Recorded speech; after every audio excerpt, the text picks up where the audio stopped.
nice and cool. Do you mind just grabbing a seat? Yes, boss. Alright, please give a warm welcome to Melody. She might look a bit familiar because she was at the panel event last Thursday. And yeah, I'll let her take it away. Thank you. First of all, questions. How many of you will be looking for a job next year or this year? Everyone. Everyone. Okay, almost everyone. So that means most of you would be interested in getting an interview, right? Yes? Yes? Yep. Yes. Okay, great. So welcome to my workshop today. When I was asked to do this workshop on recruiting, and then I was a little bit not worried, but I just don't know what to focus on, right? But then I thought even some of you would ask me on how to do well in interview. But before you get the interview, you need to apply for jobs, right? You need to get the interview before you can be interviewed, right? So today I'm gonna focus on getting the interview, right? Okay, so before we get started, just to let you know that I hope this is gonna be two-way learning experience. So if you have any question, just jump in, stop me, yeah? Okay, a little bit introduction about myself. I started working in 2017. I guess you can guess how old I am now. I was a headhunter as my first job, or a consultant at that time. And after 2 years, I joined Lucasfilm. Oh my god, really? That's so cool. You guys know Lucasfilm? Yeah. Okay, Everyone knows that. good to know. Yeah, it was the Star Wars What company. you were recruiting for? I was recruiting for, well, we had I did. We called it Jedi Master. We had a Jedi Master program at the time. Yeah, so I was recruiting for the games division at that time. Oh, okay. Yeah, it's called Lucas Arts. You know, you guys know, yeah. So I was recruited there, and that's we call the in-house recruiting. It's very different compared to headhunting, right? Headhunting is really focusing on sales. As an internal or in-house recruiter, we really focus on getting the right people to join the company. And then 2 years later, when McKinsey approached me at that time, I couldn't say no, right?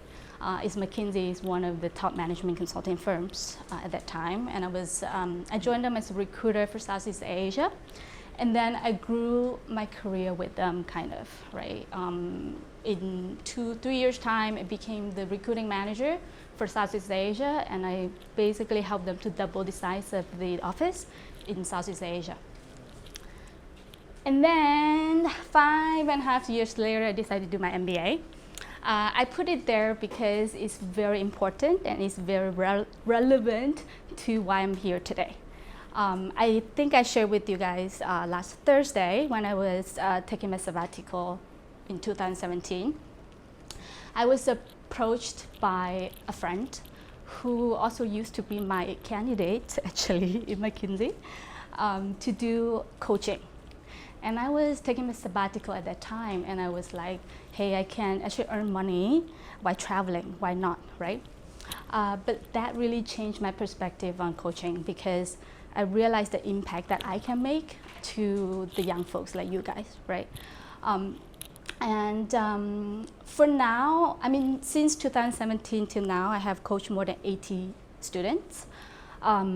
And I'm really, and even like later on when I was the head of people in WeCash, or even now when I have my own startup, I still do coaching as part-time because I can really see that, first of all, I understand how you feel when you apply for jobs, right? And also I can see the impact and change I can make. When you look at CV, you can say, wow, this person is not, you know, it's okay. But when you talk to them, you're like, wow, this person has so much potential, which is not shown on the CV. And how can I change that, right? And I did, and I really helped them to, you know, eventually get into McKinsey or MBB, right, at the end of the day. And that's why I still do that, and that's why I'm here today, I guess. So overall, I have more than 12 years in recruiting HR, and I've coached more than 80 students. Okay, today I'm gonna focus on two things, CV and networking. Let me just do this. It's a bit slow. Okay, first part on CV. Okay, again, question. How many of you actually would study the JD, aka job description, and the company before applying for jobs? Okay, only half though, which is very important because you need to understand what the company is looking for, right? And the key things the reason why you need to understand what the employers are looking for, because you need to tailor your CV to the companies you're applying to. So when you read the job description, the key things you need to take note of is the key experiences that the company is looking for, the key skills and attributes. And how you can do that, right? I can see here, you need to study the JD, read through, let's say sometimes they say teamwork is important, right? And then think about on your CV, is there any lines or bullets that shows teamwork, right? And basically you write down all the keywords and attributes. And you also need to Google the company, right? For example, I can use McKinsey because I know kind of in and out there. On their website, it actually tells you what they're looking for. It's like what we are looking for is right there, right? And sometimes when candidates come to me and ask, what is McKinsey looking for? And I'm like, it's all on the website, right? It's just right there and exactly what we assess them for. And then last thing, talk to the people who are working there or have worked there now, right?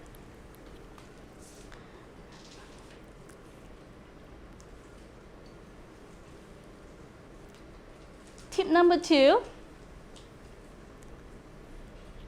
we need to write impact focus on CV. What does that mean, right? Which is very simple, and I need to emphasize this again. If there's one thing you need to take out of today's workshop, it's this. You can forget about the rest, but if you really want to improve your CV writing, it's this point. So you need to write, if you write every single bullet using this format, your CV would be so much more powerful. Basically, you start with the impact. That means the objective, what you're doing it for. I think a lot of, or the most common mistake I've seen so far on CV is that you always write what you did, right, with the company. Or you just copy the JD, basically describe what you would do on the CV. But none, I haven't seen many before coaching to start with the impact. And then my friend Davis, who started my consulting offer, the startup that I just mentioned, called this XYZ format. Achieved X by Y by doing Z, right? So what does it mean? Now just take a moment, remember XYZ stands for achieved, that means achievement, X by how much, by doing, that's the last thing you should write at the end of a sentence, yeah? So let me give you some examples. And these are real examples I will coach my clients on, of course with some changes. So before on CV, one of my clients has created a web tool to augment the firm's secondary research capability. So question for you guys, is there XYZ format here? You said no? Okay, good. But what is there? Impact, great. There's the X. What is that? The Z, correct. This is not bad, right? Because there is X and there's Z. And Z is to augment the firm's secondary research capability. And no, sorry, now I'm confusing myself. So this is the X, sorry, is the X, correct. I'm I'm glad that you're paying attention. And creating a tool, and what is that? It is that, right? So if I change it, swap the order, and this is after.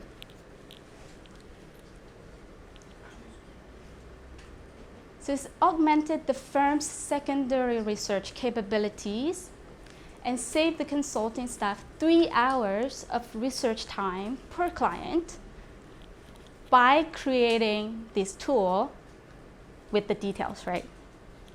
Do you see the difference after reading it? Yeah? So imagine you do all of this throughout your CV, how much more powerful your CV can be, yeah? So another example. Again, what is there XYZ? I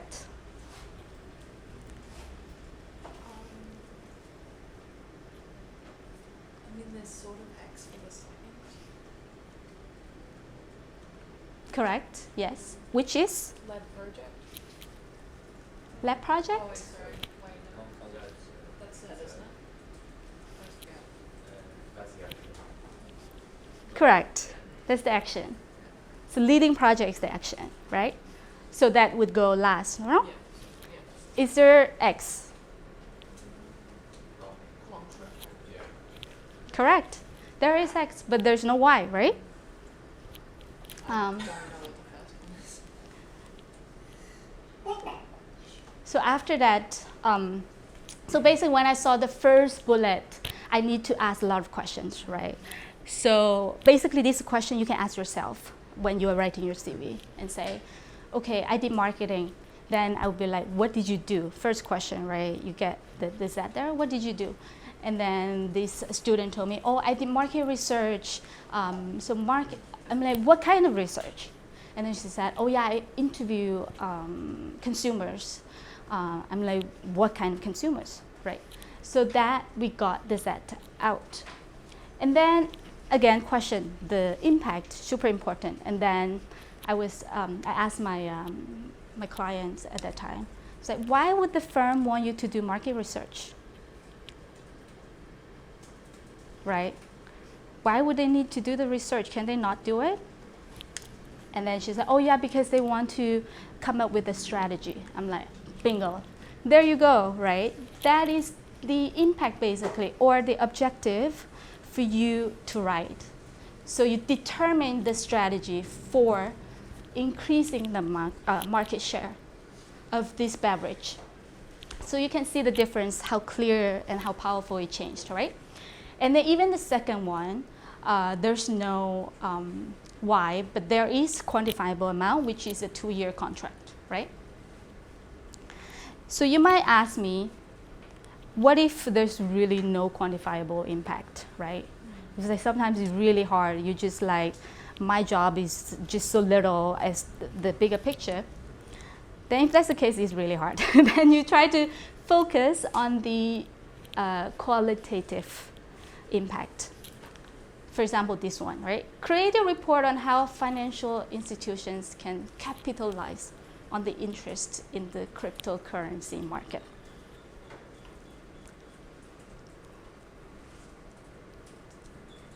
So this is really focusing again on the Z, right? But here, my question at that time was like, why do you think you need to do this?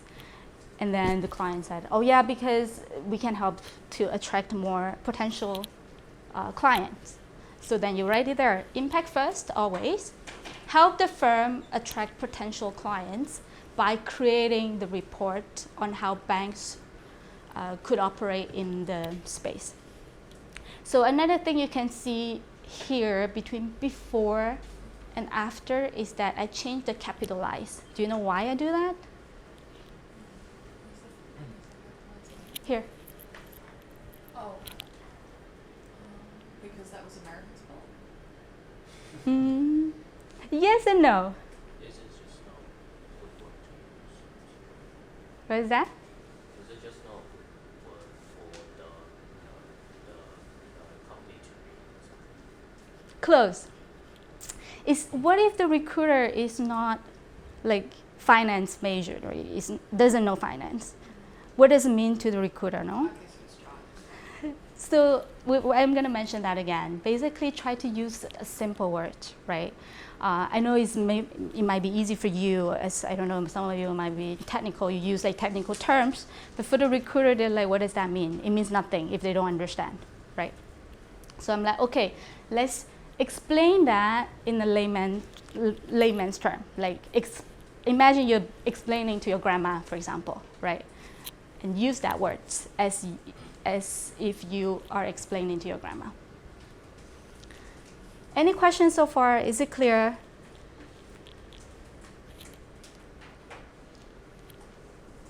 Okay, good. Now we're moving on to tip number 3.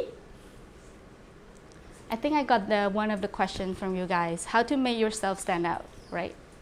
So this is one way that you can make yourself stand out, is to add the X factor. So for example, you can write your leadership experience, even extracurricular experience. For example, if you're part of the sport team, if you are involved with clubs, any award, for example, scholarship, right? Feel free, not only feel free, but like make sure you add your scholarship or award on your CV. GPA, I don't know about Australia, if it's allowed to put on the CV or not. Yeah, it's more if they ask for a transcript, but otherwise we don't put it on. Okay. Usually. I guess this is more for consulting, this is like a must put, right? Because the first thing consulting companies look for would be a GPA, right? So if you don't have a high GPA, don't put it there because it doesn't help you with the case, right? Only if you have high GPA, you should put it on and emphasize that. And then as well as the interest. Again, I don't know about Australian universities. I know for the US or even here, it's actually really okay if you put your interests, because for me as a recruiter, I would really want to know, besides all these technical skills you have, what kind of personality you have, right? Do I want to hang out with you after work, right? So put interest there. And also when you write your interest, don't just write, like list it down as a laundry list, right? So if you like to swim, you can put information you swim 3 times a week would help you, right? To make it more substantial. Where would you put that? Normally at the end of the CV. So I would normally put a section as skills and interest. So you put the last line.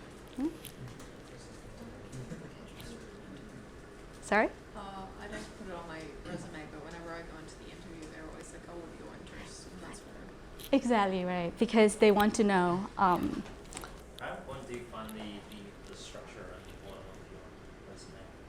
The Like- overall structure. Yeah. Normally How you use the space and all that as well. space and the structure, right? So normally I would, if you're a current student, you always put your education first, because you kind of set the context, right? Okay, then you see the education, you're a current student, and then you put your experience second, and then the skills and then the leadership or club involvement, volunteering next, and last with the interest and the skills. I usually put skills. I don't know, I find putting skills first kind of helps a lot better, because then it gives the job, like, the recruiter's context for what kind of skills you have that for the requirements.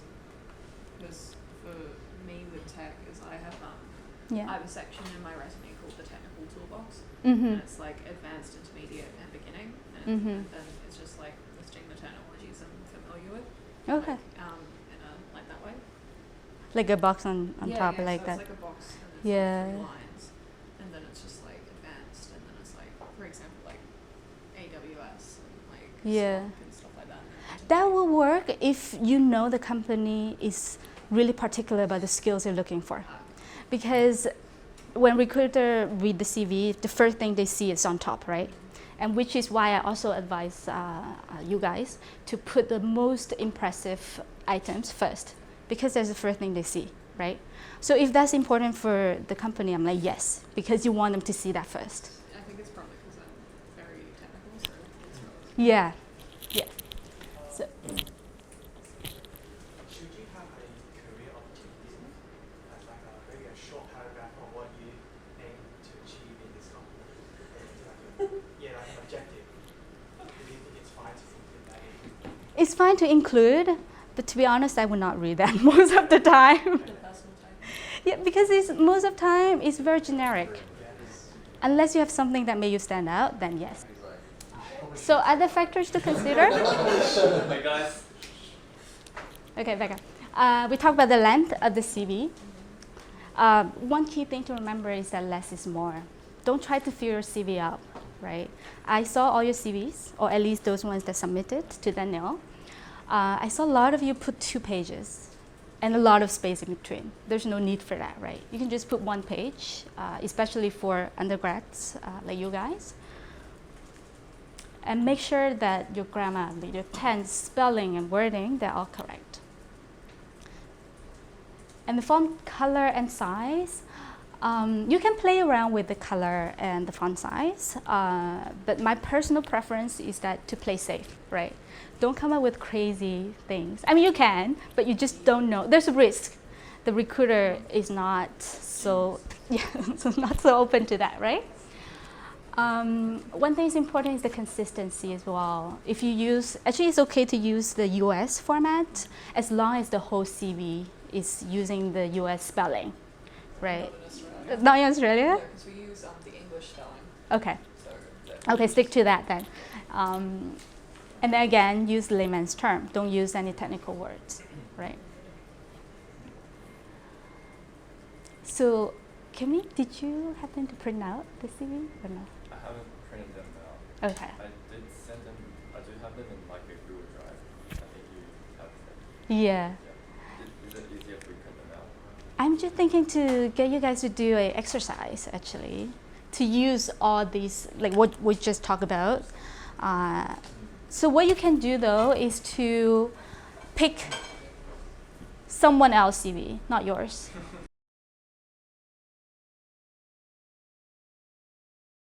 Why do you think it's important to do networking? Oh, backdoor. Backdoor. It's Yeah, like, door. yeah, like I've done so many jobs because I know. Yeah? Yeah. Okay. Knowledge. You gain valuable insight That too? into industry. Yeah? They're all good? Friends. So, friends, I don't know about that.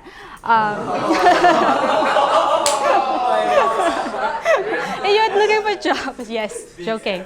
Yes, yes.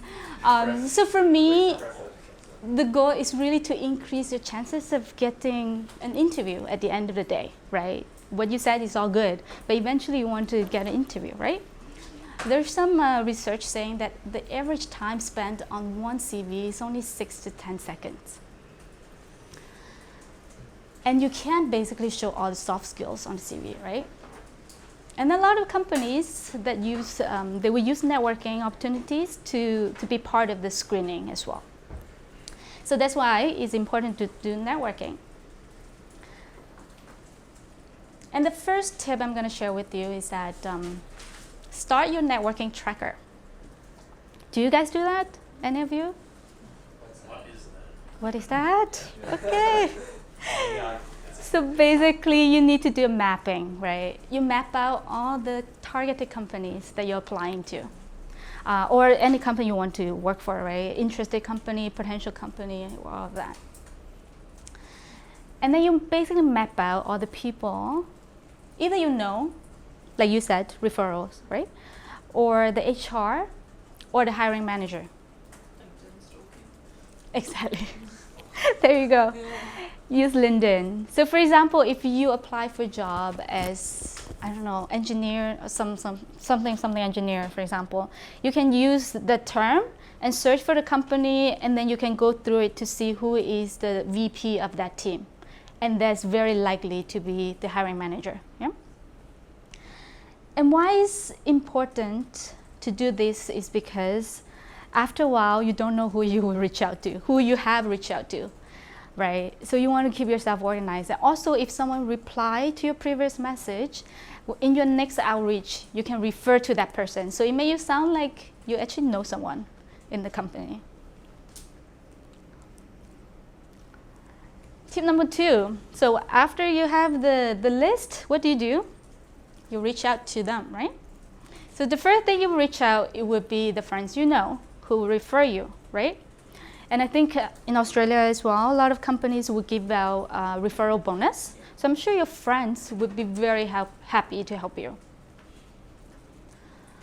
And then what if you don't have friends who are working in the company?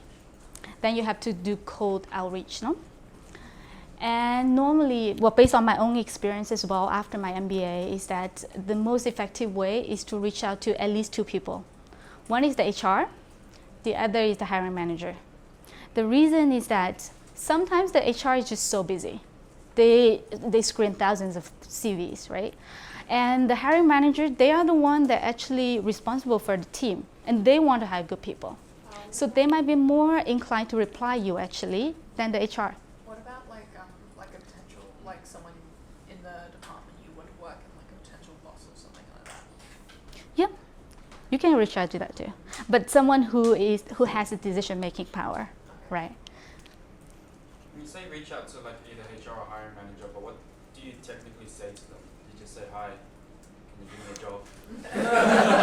Very good question. So I'm going to share in my next step. That's a very good question. Help me, yeah. And other connections. So for example, alumni. Alumni is a really good connection to have, right? Just then you can mention, like your question, to answer your question, you can mention that, hey, I'm an alumni from your school from this year. And that will immediately catch the attention, right?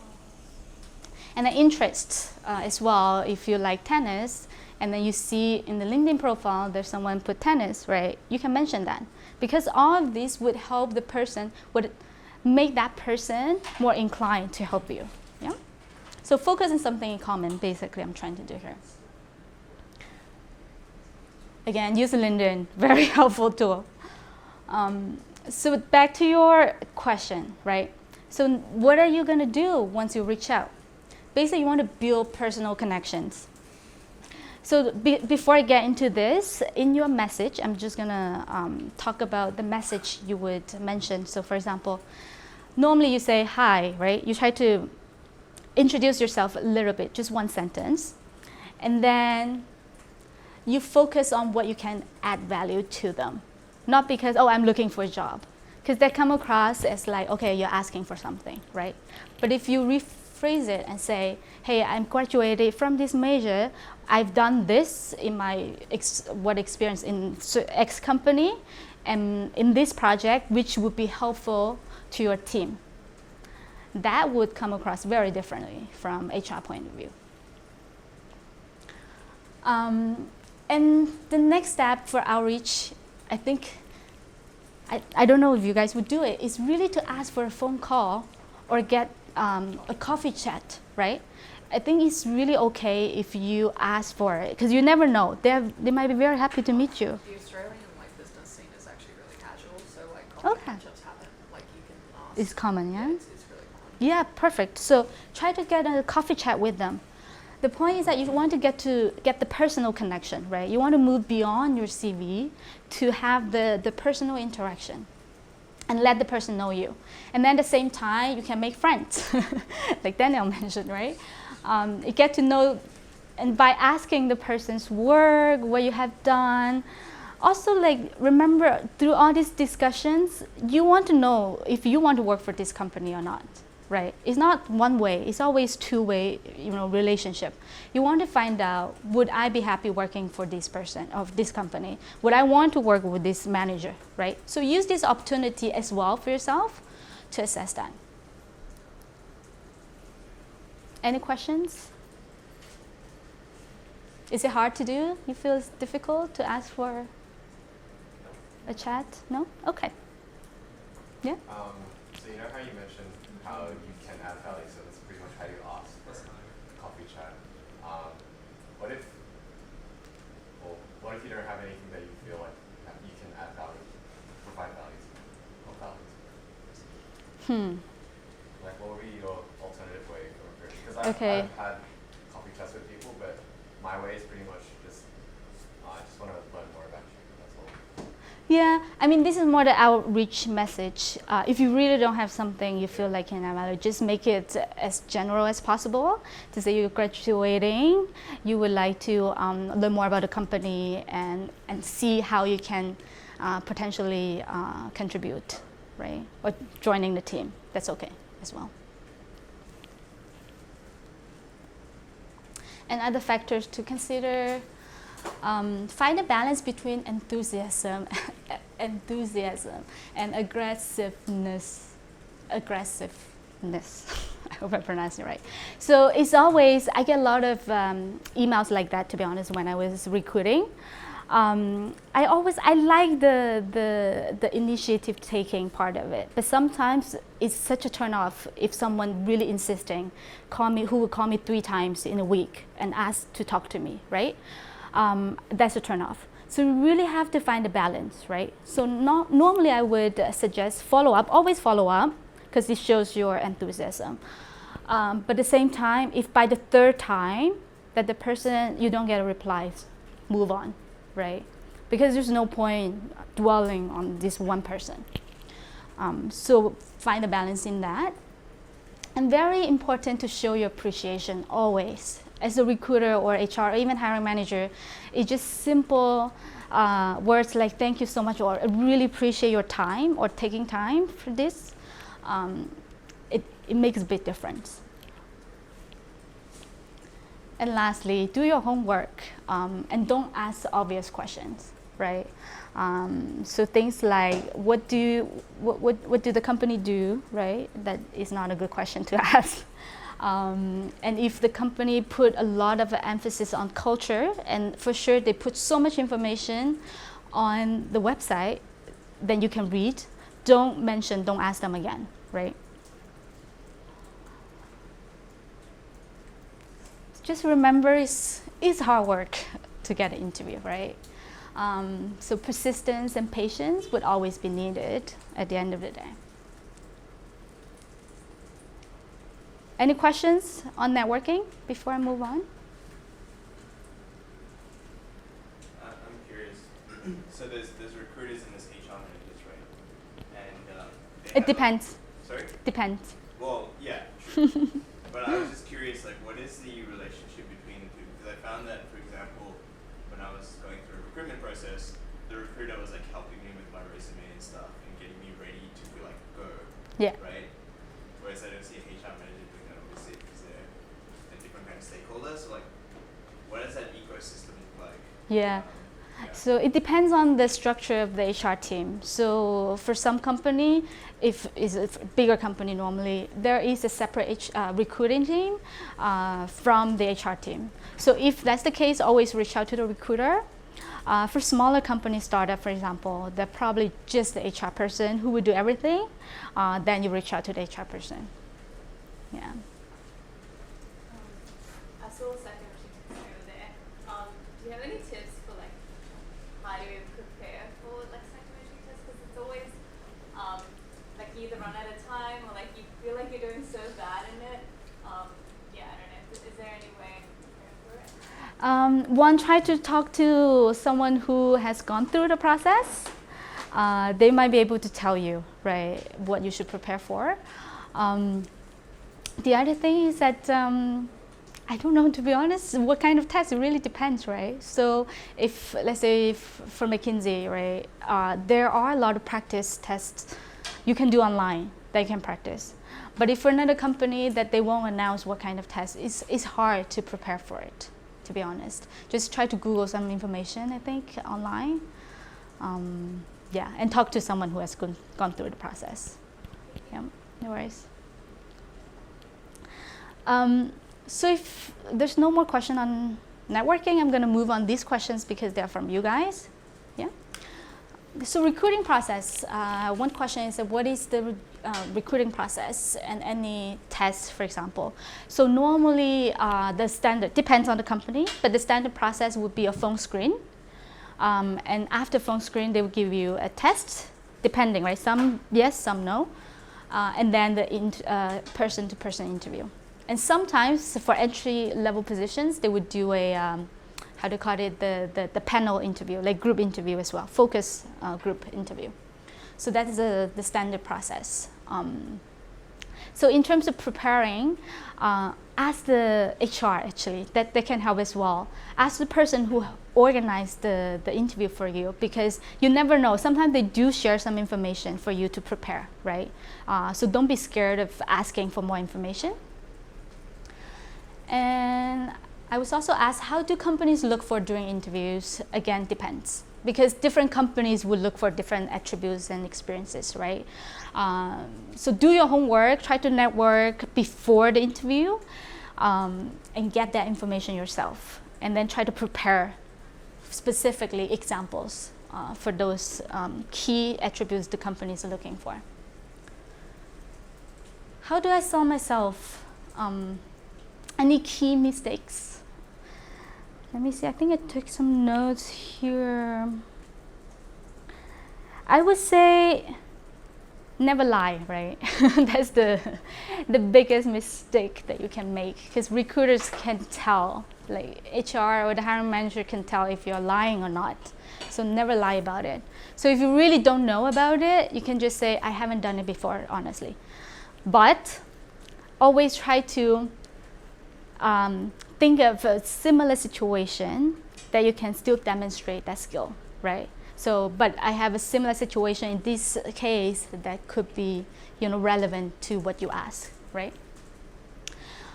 Focus, on selling yourself, focus on your achievements, as I just mentioned, right? If you keep telling about, I've done this, I've done this, I've done this, then the recruiter would be like, so what, right? You've done it, everyone else have done it, so what? So think of your achievements. That's why by preparing the CV that I mentioned, actually would help you to, think through the achievements that you have. And the next question is, how do I stay ahead of the rest in a more competitive job market? That would go back to the slide that I mentioned, the X factors, right? Think of the X factors that you can add to your CV. And I think you guys are second year or third year? Second? Third? Okay. Okay, so varies. For those who are not like in the fourth year, you still have time to build your portfolio, right? Start thinking about it now. You still have time to. You have time to be honest. It's always a journey, right? Don't think it's the end of it. So if you want to get something really interesting in that job, and if you don't have all the required skills now, don't think that's the end of it, right? Start thinking how you can build that portfolio the company is looking for, right? And interview tips and tricks. I think I shared some of them. Any particular question you guys want to ask? Is there could you give me an example of an X factor that you found in a candidate or something like that? Okay. I would refer to McKinsey because there's very interesting ones.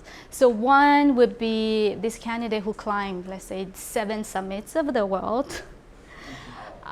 So that's the wow factor, right? But again,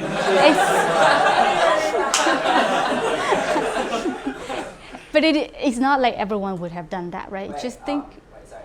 How did you find out about that? Did they put it on the resume? Or? Yes. Oh, okay, cool. Yes. I earned 3 credits. But that's the exception, of course, right? But things like you are the president of a club, for example, right? Or it doesn't have a president. If you are the founder of something, you took the initiative to found this whatever program that shows, the impact that you have. That's the X factor as well, right? Yeah. I have a question about interview process. Do you guys have internal? I don't know if you can even talk about this, but do you have internal systems where you have to be really stoic, or is there any sort of training that you guys get for interviews? Something like that? No. You just don't It depends on the company, right? Yeah. So I know. was just curious to see if you had internal process of how to conduct the interviews. You have to be stoic or any process like that, but No, but there's always training, right? For the big companies, like for example McKinsey. So we would train the interviewers, and there's a the interviewers will focus on different areas, right? But not as you have to act a certain way. Is there any interesting tidbits you got out of that training that would be useful for interviews? From the McKinsey training? Yeah. Just curious. I think just prepare. McKinsey interview actually is quite structured. It's all online, so it's very straightforward. And they would never ask questions like, how do you call that question? How do you fit the 60 people in the car? That kind of question. They would never ask that. So I would say just prepare. Blend people up. That is so dark. Sorry.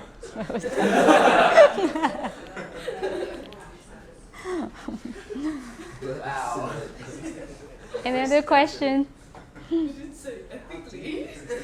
What was your internal theory on how to find the best recruit? Did you have your own theory or was it like completely aligned with McKinsey? Was there something that you might have had a bias towards? What's the best way to find it? To me, well, I really like the McKinsey way of looking because it's a whole package, which I really believe in, right? And to answer your question, I think it really depends on the company. So for example, if we're talking about startups now, right? I think we're in the startup house, so we talk about startups. Some founders, they would prefer technical skills. So they are the one that really want to say, have you done this before? Like all of that, right?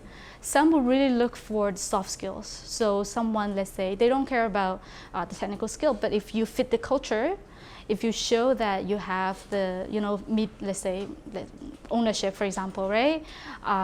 Curiosity and all of that, if you demonstrate all of that without the technical skills or the experience, and they would hire you too, because they believe that you can be trained. So it really depends which company you're looking for at the end of the day. And I guess that leads on to the next question is, as a student, what are some, so a lot of the time students are used to being interviewed, but a lot of the time when working for a new company, the students should also realize that the culture of the company should also match them. So in a way, they're also scoping out the company for themselves. What are some factors that, I don't know how to word this, but what are some factors that I think that you think these students should consider when joining a company for a fulfilling work time? I think the most important person would be your direct manager, right? Sometimes you look at like someone would join the company because of the founder, which is true, you should, right? You should be, admiring that person to start with before joining the company. But the person that would make your day-to-day work would be your hiring manager, right? So make sure you feel the connection between you and the manager, right? So questions like, what do you think, what is your expectation for this person or for you, right, when you join the team? Ask for the expectations, ask for the management style, and from these questions, from these answers, you'll be able to see if you can fit what the person is describing. If you really feel like there's such a big gap, you're like, oh my God, is this too much for me? Then you might think twice if that's the right thing for you. Right. So do you recommend looking for that manager on LinkedIn or something before applying to the company? Or is that something that you can totally stalk the manager on LinkedIn before talking to them. Right. Yes. Always be prepared.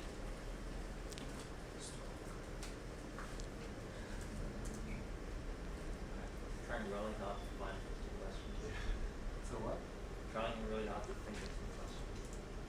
Like, I need a quick topic. Just as a That's follow-up okay. while he makes a question, I'm Sure. just curious, what's the worst way someone has approached you for, say, a cold call or just for a phone call? Like to initiate a cold call or a conference The best call? way? I think first of all would be if I see something like alum, for example, right? Someone mentioned that, I went to this school, and I'm like, oh, interesting. So it kind of like catch my attention, right? And then someone says that I've done, again, I would go back to my screening mode to say, if you have the package, basically, right, that the company is looking for. At the end of the day, it really comes down to the potential fit, right? So if I see the CV or LinkedIn, for example, at least there's no information, or there is really, I see the gap is too much, then probably I wouldn't spend too much time talking to someone. So if the recruiter is willing to talk to you, it's a good sign, right? But anything that, like for example, if someone shows that he or she has done the homework, like for example, someone mentioned that I just read this article about your company and it sounds super interesting. Then I'm like, oh, okay, you actually do your homework. Then would catch my attention as well, right? Yeah, and then the last thing, like I mentioned, someone just described how I can help you, right? So all the companies or hiring managers, they want to see that, they're happy to see someone say, oh, I can help you, right? So there are 3 things I can think of. Yeah. If there's no question, then we can probably, let's see if I have more. Yeah, no, that's the last slide that I have. Yeah, questions? How do you suggest we prepare for like video interviews? Oh yeah, that's the new trend, yeah, for video interview. I would say write down, like before you go on the video, think if you were the manager, what would they want to know about you? So it's, again, standard preparation for the interviews, right? And then you write it down and try to prepare for that. Get a friend, you can also get your friend, right? To ask you these questions. And then you film it yourself. Sorry, what was that? Was it useless? No, I feel like every time I do an interview, normally I'm like better than if I did a normal mock interview. Because like in a mock interview, I feel like it doesn't feel like the real thing. And then it's kind of strange. But when I do the actual interview, it feels more real. Yeah. And I do better in a. Okay, so that's your personal So style, really like probably. Yeah. But that's one way to practice, right? Because you film yourself. That's how you see yourself in the video interview. No? I know, me too. I would never look at my own video. But again, preparation always helps, right? I mean, it might not help you to get the job, but it does increase the chances of you getting the job, right? There's no guarantee always, but it would help you to increase the chances. Wait, so you know with video interviews, how some companies, they'll give you like 2 attempts to film your answer, and then you kind of submit one. Do you have access to both videos or just the one? I think it depends on the system, no? It depends on what interview system that they have. You said the wrong one. But it's okay if you send it, like, you can always write it back to the, if you really send the wrong one, right? Assuming, can always write it back or call the HR person and explain the situation and ask for another chance, right? Don't just stop right there, because always try your best to find the alternative. Have you ever run into a situation where you rejected a person like 2 years back and then they come back 3 years later and like they're like a completely different person, but like then you actually hire them on that second time? Yeah. Like I have. Can you see like how they changed, or is it? It's more the experience, right? Depending on the 2 to 3 years, what kind of job the person has. If that person, gets a job that really exercises so many different skills or potentials, right? Really draw out the potential of the person, that does change. 2 to 3 years is a long time. Yes. Have you ever regretted not hiring someone?